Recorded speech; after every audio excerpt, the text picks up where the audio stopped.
Muito bem, de volta com o nosso programa Caminhando na Fé. Estamos recebendo aqui em nossos estúdios o padre Lucimar Castellani, pároco da paróquia Nossa Senhora do Carmo. Padre Lucimar também, que já foi reitor do Seminário Maria Mãe da Igreja e também diretor da revista Cristo Rei da Diocese de Toledo. Padre Lucimar, primeiramente, muito boa noite, muito obrigado pela visita, se sinta muito bem acolhido aqui em nossos estúdios. Boa noite, Ariovaldo, aos amigos também que nos acompanham do programa Caminhando na Fé. Então, estamos iniciando aqui em Assis Chateaubriand essa caminhada junto com a paróquia Nossa Senhora do Carmo, depois de praticamente 29 anos, uma semana depois da minha posse, já celebrei os 29 anos de ordenação, de ministério, e conforme você disse, com toda uma trajetória anterior, e agora começando o trabalho como pároco, né, de uma paróquia, depois de tanto tempo como padre. São 29 anos de vida sacerdotal, uma caminhada grande, uma experiência muito grande. O padre podia falar para a gente um pouco do histórico desses 29 anos de caminhada sacerdotal? Muito bem. Dos meus 29 anos, praticamente 19 anos, eu trabalhei na formação dos padres da diocese. Logo depois de ordenado, em 93, eu trabalhei nos 9 primeiros meses, a convite de D. Lúcio, como vigário paroquial na Catedral de Toledo, e logo na sequência fui transferido em 94 para o Seminário São Cura d'Ars, 3 anos de diretor espiritual, 3 anos na direção. Na virada para 2000, então, fui transferido para Toledo, mais 3 anos. Depois me afastei para os estudos, fiz especialização em filosofia em Roma e retornando assumi, porque coincidiu com a troca de bispos de D. Manoar para D. Francisco, e por ocasião então da posse de D. Francisco, eu fui convidado a trabalhar na coordenação diocesana da ação evangelizadora. Foram praticamente 8 anos. Antes mesmo de deixar a coordenação, já fui reconduzido novamente à direção do seminário em 2012, então de 2012 a 2021 foi o meu último período trabalhando como formador. Então uma vida em tese dedicada à formação dos futuros padres. A boa parte dos padres que hoje trabalham na diocese, os novos pelo menos, de algum modo, em algum tempo, eu tive participação na formação deles. Legal, que bom. Bom, praticamente estamos vivendo a Semana Santa, conhecida como a Semana Maior. Qual a importância e o significado de cada dia da Semana Santa, desde o Domingo de Ramos até o Domingo da Ressurreição, o Domingo da Páscoa, o Domingo da Vitória Definitiva de Cristo? Pois então, não dá para falar da Semana Santa isolada do contexto que nós vivemos. Nós já estamos há 40 dias nessa espiritualidade quaresmal, que tem um tom de conversão, de virada radical na vida pessoal, na vida comunitária, com um chamado a uma conversão maior, onde nesse ano a chamada para a misericórdia, né, com a ajuda do evangelista São Lucas. Então, primeiro, que toda a quaresma se torna um tempo, um caminho, uma vida inteira de conversão. Então, 40 dias tem a ver com a compreensão de 40 anos, uma vida inteira, e por isso se define a vida ou a fé a partir dessa relação. Nós temos uma vida inteira para nos relacionarmos com Deus, ou crescermos e amadurecermos na fé, e é o tempo da nossa conversão. Por isso algumas pessoas às vezes vão perguntar, mas quanto tempo tenho às vezes para me converter? Não, toda a sua vida é entendida como um percurso de conversão.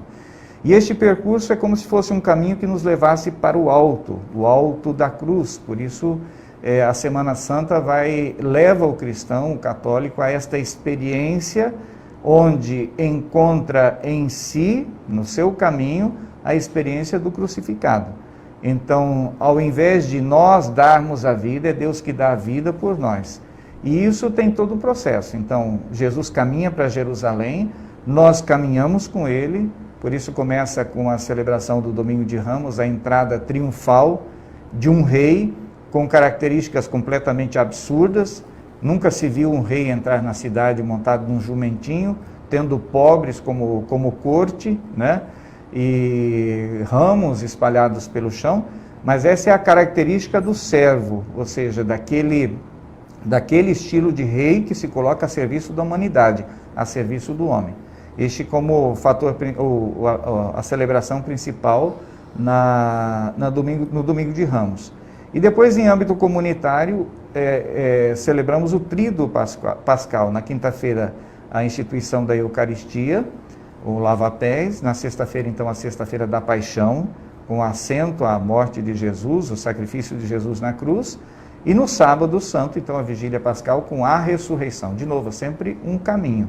Na diocese, na quarta-feira à noite, o bispo reúne o clero para a renovação das promessas sacerdotais. Normalmente essa é uma missa matinal da quinta, né, que faz parte do contexto da instituição da Eucaristia, que dá sentido ao nosso ministério, ao sacerdócio. E, contudo, por uma questão pastoral, nós fazemos isso, o bispo faz isso na quarta-feira à noite. Então, quarta-feira à noite começa o clero se reunindo numa tarde de espiritualidade, onde a gente celebra também o sacramento da penitência, da confissão, onde as pessoas às vezes até se interrogam se padre confessa. Fazemos sim, várias vezes, temos oportunidade durante o ano, e na quarta-feira santa, em função de tudo aquilo que vamos presidir e celebrar, nós fazemos também o sacramento da reconciliação. E aí começa na quinta-feira, com a instituição do sacerdócio, a instituição da Eucaristia, Jesus reunido com os seus em torno da mesa, onde se estabelece o vínculo permanente da salvação, ou seja, a partir da primeira semana, ou daquela semana onde o evento se deu, a Eucaristia vai ser a síntese de toda a história. Então, o que nós celebramos na Quinta-feira Santa, e depois vamos celebrar todos os outros domingos, ou todas as outras ocasiões em que a comunidade se reunir para celebrar, nós estamos celebrando a intervenção de Deus na história, fazendo dele, da própria vida, um sacrifício em favor da salvação da humanidade. Então, isso acaba sendo expresso na celebração da quinta-feira, na instituição da Eucaristia. E a sexta-feira é a celebração, o caminho da paixão, o caminho da cruz, que não é necessariamente um caminho de dor e de sofrimento. Para nós, apesar de que alguns possam acentuar muito a dor, o sofrimento, mas tem a característica de vitória. Enquanto nós imputamos sobre os ombros de Jesus um peso que tem a ver com a quinta-feira, quando se dá a cena da ceia, onde o diabo coloca no coração de Judas o desejo de matar, Jesus chega à morte. Então ele assume essa condição, que é feita lá no batismo de João, ele assume essa condição, mas era necessário que fosse dessa forma, para que eu, você, aqueles que nos ouvem, fôssemos salvos. Então a morte de Jesus na cruz é uma condição para a nossa salvação. E isso a gente celebra com toda a comunidade às 3 horas da tarde, e em boa parte das comunidades também com o caminho da Via Sacra à noite, na sexta-feira. E no sábado, na vigília, então, é o sábado do Aleluia, é o sábado da vitória, ou seja, quando parecia que tudo estava terminado, que o mal, que o diabo teria vencido, suas forças teriam vencido o próprio Deus, Deus ressurge, Jesus ressurge do sepulcro, e isso é feito de forma festiva. Então a celebração da vigília pascal, ela de novo, é uma síntese de toda a história da salvação, tanto que a liturgia da palavra é muito extensa, porque ela conta a história da salvação da humanidade, e celebrada com o batismo, com a água, com o fogo novo, e teremos os catecúmenos, aqueles adultos que estão fazendo a adesão da fé, com os sacramentos, e assim se inaugura um novo dia que não termina, né? Um dia que não tem fim. Na compreensão teológica, se Deus criou o mundo em 7 dias, a ressurreição é o primeiro dia depois do 7º dia, é o 8º dia, como se fosse um dia que começa com a ressurreição e não termina jamais, é como se estendesse até a eternidade. É um pouco o contexto daquilo que se vive no tríduo pascal, ou então no conjunto da Semana Maior, da Semana Santa, né? Por que a Páscoa ela dura 50 dias e o que fazer e o que não deve ser feito na Semana Santa, padre? Trata-se de uma semana intensa em que nós mergulhamos no mistério da nossa vida e da nossa salvação. Então nós compreendemos a nossa vida, para o cristão, católico de maneira especial, à luz da experiência de Cristo. Então isso, para compreender a minha vida, exige uma introspecção, um silêncio muito grande. Então o convite que se faz, por isso todo o clima que se cria no ambiente católico, cristão, é justamente um clima de recolhimento, onde muitos vão fazer os exercícios próprios do jejum, da abstinência, da oração. É intensa a frequência, as celebrações, são vários momentos celebrativos, litúrgicos, né, que fazem com que nós nos associemos ao sacrifício ou ao mistério de Cristo. Então, o poder ou não poder significa, eu sou convidado a fazer o percurso de Jesus, que é o meu percurso, o percurso da minha salvação, no tom sagrado, ou seja, no tom do silêncio, do respeito, porque aquilo que está acontecendo não está acontecendo com Cristo, está acontecendo comigo. E aí depende da compreensão que a pessoa envolvida ela tem desse mistério. Então muitos viverão com uma intensidade maior, e para aqueles cuja salvação não interessa, não tem compreensão, não chegaram à conversão, se vive a Semana Santa de qualquer jeito, né? Isso vale aqui no Brasil, em outros países talvez seja inclusive pior. É uma semana de recolhimento, mas muitas pessoas perguntam, por exemplo, eu posso participar de festas nessa Semana Santa? Temos aí, nessa Semana Santa, me parece que o Carnaval.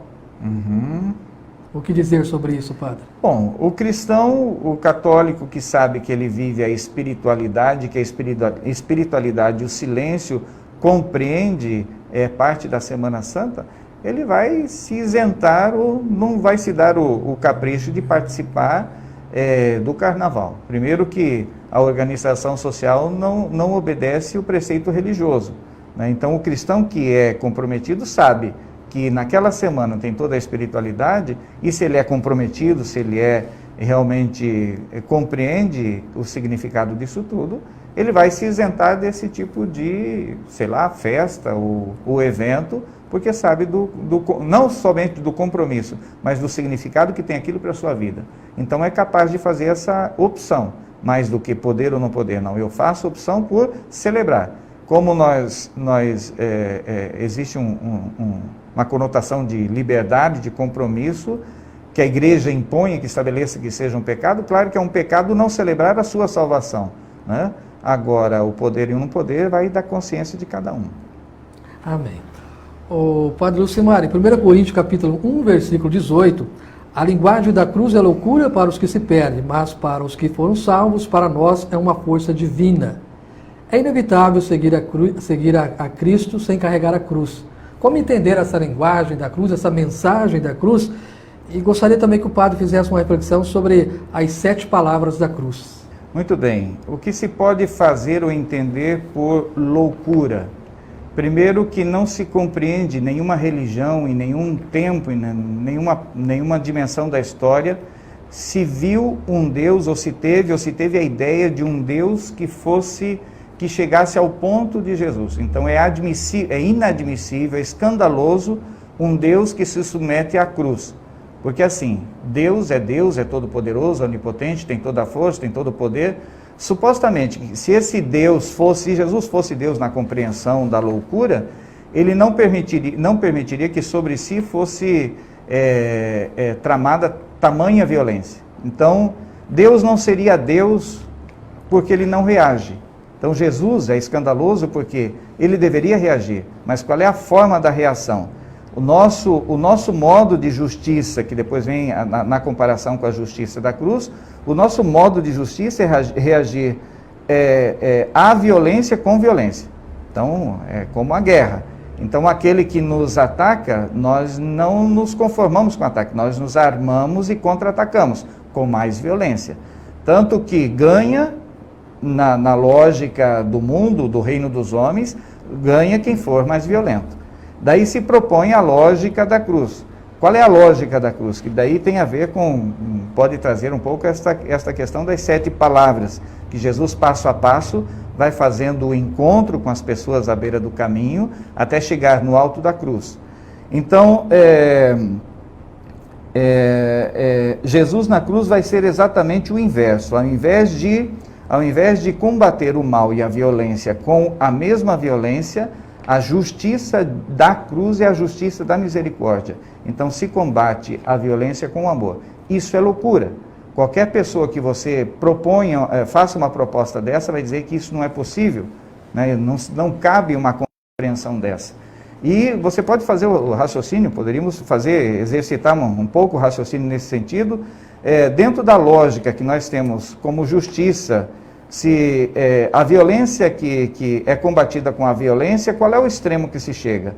A maior violência e o maior número de feridos e mortos e destruição. E aonde se chega com esta metodologia da cruz, onde o amor e a misericórdia se tornam as armas de combate à violência? É a expressão da cruz. Então não se combate a violência e o mal se não for pelo amor. Ou seja, Jesus é a expressão máxima, por isso ele suporta tudo, a maior violência na compreensão bíblica, tudo que o homem poderia fazer para manifestar o seu poder de violência, ele fez. Ele expressou na cruz. E tudo que Deus pôde fazer e pode fazer para manifestar o contrário, o combate, o antídoto da violência, está expresso no amor escandaloso. Porque acreditar que alguém possa aceitar e admitir que esse método da cruz, do amor e do perdão, seja aceitável e seja verídico, qualquer linha de raciocínio feito passo a passo vai dar no resultado que a cruz propõe. Se não for esse método do amor e da misericórdia, nós chegaremos à morte e à destruição. E Jesus faz isso no passo a passo da sua vida, né? No caminho da cruz, como você disse, as 7 palavras. E outra coisa escandalosa, hoje estará uma das 7, né? Hoje estarás comigo no paraíso. Jesus começa, se fizéssemos o percurso bíblico, a começar pelo batismo, Jesus se encontra com os pecadores. Então existe uma fila de pecadores que entram no batismo de João para a conversão, e Jesus lá se encontra entre pecadores. Isso é escandaloso. Como é que Deus vai se misturar com gente ruim, em tese, né? Com pecadores? Só que o final da história é o mesmo. Ao lado de Jesus na cruz, é de novo um escândalo. Jesus tem ao seu lado 2 bandidos, em tese. Mas a morte de Jesus, o sacrifício de Jesus, está para os perfeitos, ou os que se julgam perfeitos, que é a história de todo o embate que se dá no decurso da vida de Jesus com os fariseus, os mestres da lei, ou com os pecadores, aqueles que estão na miséria. Aí entra em questão a misericórdia que está na cruz, que vai ao encontro da miséria que está naquele que é criminoso, que peca, que está ferido, que está extraviado, porque o sacrifício de Jesus está para estes, não para os justos, mas para os pecadores, que são os destinatários primeiros da obra redentora de Jesus. Perfeito. Agora falando da programação da paróquia Nossa Senhora do Carmo para essa Semana Maior, essa Semana Santa, como está a organização, o calendário aí para a Semana Santa da paróquia Nossa Senhora do Carmo? Então, nós vamos iniciar, como é comum, no Domingo de Ramos pela manhã. Nós teremos celebrações do final de semana todo, sábado, domingo pela manhã, sábado 19h30, domingo 8 horas e domingo à noite às 19h30. Mas a celebração de Ramos com procissão e bênção, a igreja recomenda uma única celebração. Então vai ser a celebração da manhã do domingo. As outras serão celebrações normais, comuns, mas dentro da igreja. E a celebração de Ramos com procissão será do domingo de manhã. E na quinta-feira, então às 20 horas, a celebração da Ceia do Senhor, ou então da instituição da Eucaristia, e consequente continuidade com a vigília eucarística, nos vários horários, das 10 ou após a missa das 8 até as 0 horas, até a meia-noite, e retomando das 5 da manhã até as 3 horas da tarde do dia seguinte. Então existe toda uma escala que a comunidade vai ter acesso a partir dessa semana com a divulgação que será feita. Na sexta-feira, então, até as 3 horas da madrugada, das 5 horas da manhã até as 3 horas, então o tempo para o encontro, a oração, o recolhimento, o silêncio, né? Os vários grupos que vão se encontrar na vigília que será feita, e às 3 horas a celebração da paixão. E no final do dia, pelas 19 horas, então a comunidade vai se reunir para o caminho da Via Sacra. ali mesmo nas imediações da igreja. E no sábado de Aleluia, na vigília pascal, às 20 horas, então, inicia a celebração da vigília, que é uma celebração muito rica em gestos, sinais, com batismo de adultos, a celebração da luz, do fogo novo, da inauguração da nova vida, assim entendida, né? Nesse contexto do sábado à noite. E no domingo, normal, a missa às 8 horas da manhã, também com batizados de crianças daí, né? Perfeito, então está aí a programação para a paróquia Nossa Senhora do Carmo nesta Semana Santa. O Padre Lucimar, o Papa Bento XVI, em uma das suas mensagens, ele diz que sem Deus não há esperança, e sem esperança não há vida. E para fechar o nosso raciocínio também, gostaria que o Padre fizesse um comentário sobre essa frase, essa mensagem, que sem Deus não há esperança, e sem esperança não há vida, e em cima disso passasse uma mensagem final para todos os nossos internautas do programa Caminhando na Fé, aí uma mensagem legal de Feliz Páscoa. Isso, esperança e vida, e sem Deus não há vida. Não há vida. Então, assim, quando o homem deixa de alimentar ou ter na perspectiva algo que possa ser maior que ele próprio, é como se não tivesse motivo para caminhar e não tivesse no que esperar. Por exemplo, diante de um mundo, a esperança é tão integrada ao ser humano que diante de um mundo de violência, nós não paramos, não estagnamos na violência, mas nós esperamos, temos esperança da superação. Diante da dor, é natural que brote do coração do homem a necessidade, a esperança da saúde e da superação. É constitutivo do ser humano esperar. E por mais que nós superemos tudo ou todas as coisas, o objetivo último, o lugar último onde o homem chega é Deus, e por consequência é a vida. E por isso, nesse tempo de Páscoa, é uma espécie de trânsito pela fronteira, né? A fronteira da morte, a morte do Filho de Deus, e a superação da morte pela vida. Então a esperança é essa, mesmo que tudo nos leve ao sofrimento, à dor, à morte, no final da história o julgamento é de Deus, dando a todos a vida, e a vida em plenitude, ou então pelo contexto da Páscoa, a vida eterna. Nós somos chamados para a eternidade da vida, e só Deus tem esse poder.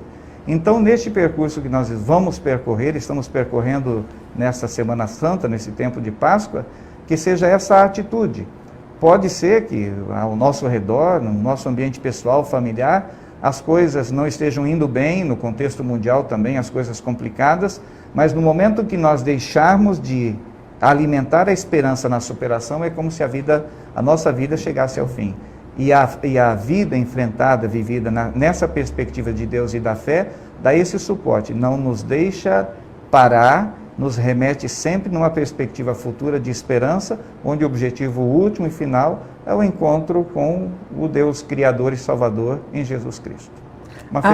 Uma feliz Páscoa a todos. Amém. O Padre Lucimar, então nós queremos agradecer a presença do Padre aqui em nosso programa e deixar as portas abertas aqui do nosso programa para que a gente sempre fique aí atentos às coisas de Deus e fique à vontade da próxima vez que voltar aqui, a gente será muito bem recebido, acolhido. Acolher bem também é evangelizar, né? Opa, a acolhida é uma condição primeira do processo de evangelização, né? Antes de dizer ou de ensinar qualquer coisa, a atitude de Jesus é acolher a pessoa no lugar em que ela está. Então, obrigado pelo convite, pela possibilidade de participação, Ariovaldo, os amigos do programa Caminhando na Fé, e a todos uma feliz e santa Páscoa.